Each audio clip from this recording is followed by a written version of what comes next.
Hello, my friends, and welcome back to PlayStation Live from E3.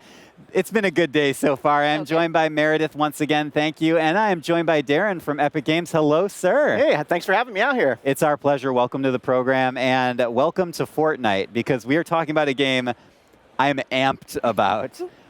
We just spoke downstairs, and basically Fortnite was like designed for me. This is what I always say, it's one of my dream games. It combines a lot of different genres in a lot of interesting ways. So tell me a little bit about how that kind of perfect storm came to be. Yeah, so we call Fortnite our cooperative action building game where you craft, scavenge, and ultimately build giant forts, all to defend them against hordes of creatures, and you get to do it in a giant procedurally generated world.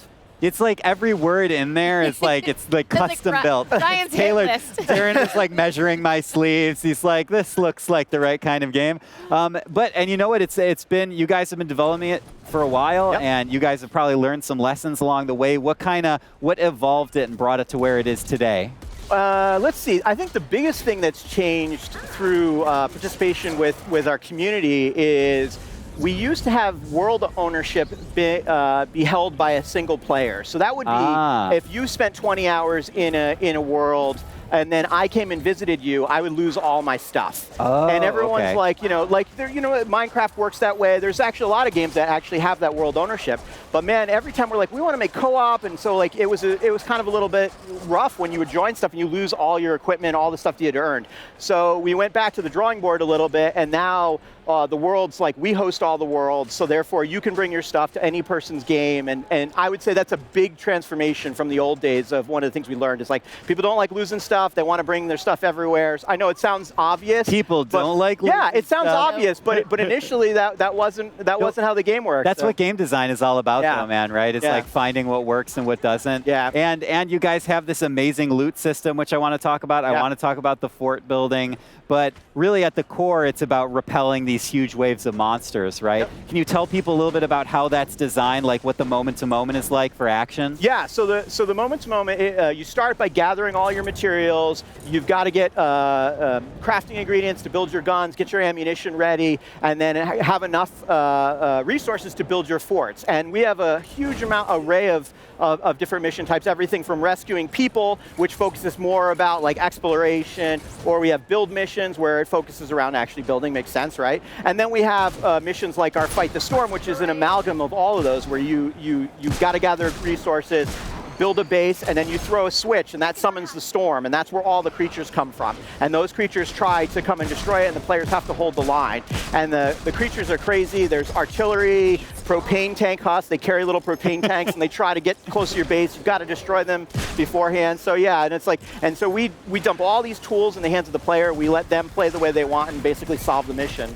So unlike in previous versions, this is a little less defensive, and you're actually now going a little more offensive.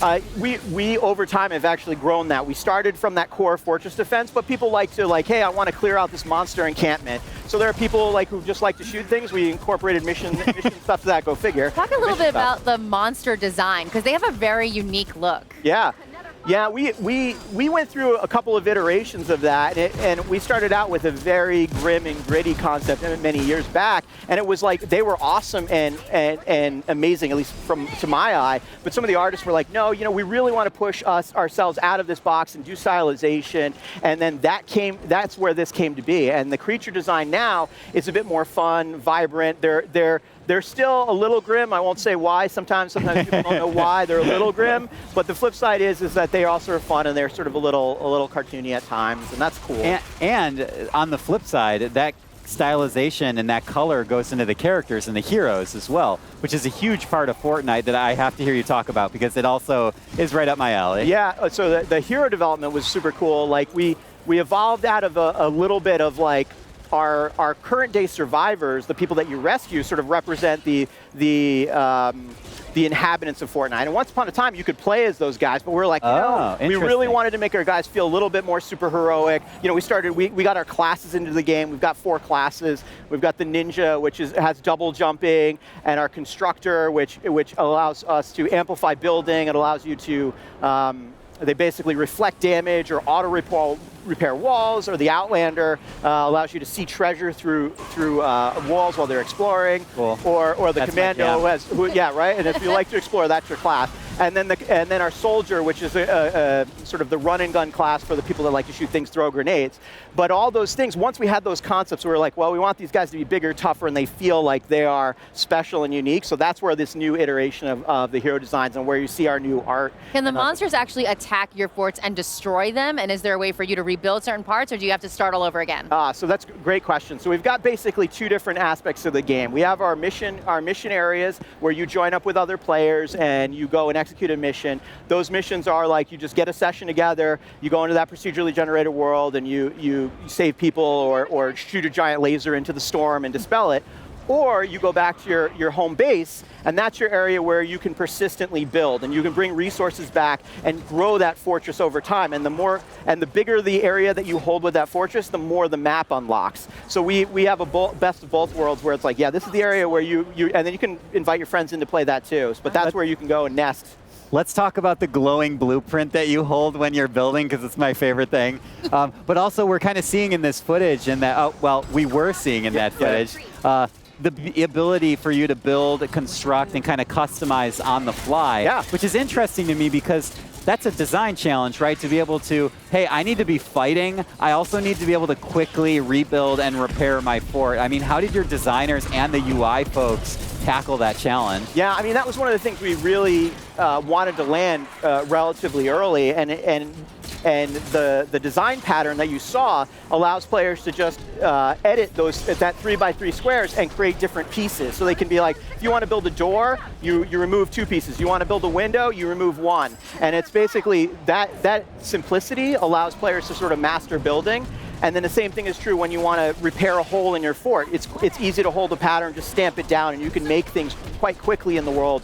And it was one of the things we asked about early on. We wanted like building to look good, and so and one of the ways you do that is like you make it easy for people to do that. Can you do that when you're laying traps and building your little mazes to stop people from getting into your fort? Yeah, I mean that's what you generally, when you look at our advanced players, they'll roll out and they'll lay down all the flooring, and then they'll switch, and then they'll lay down all the little fences so they can shoot over them, and then one of the teammates will come in and then they'll lay down the floor traps. And with a huge variety of traps, everything from like spike traps that you'd expect, electrical traps, but we also have push traps that can fling creatures up.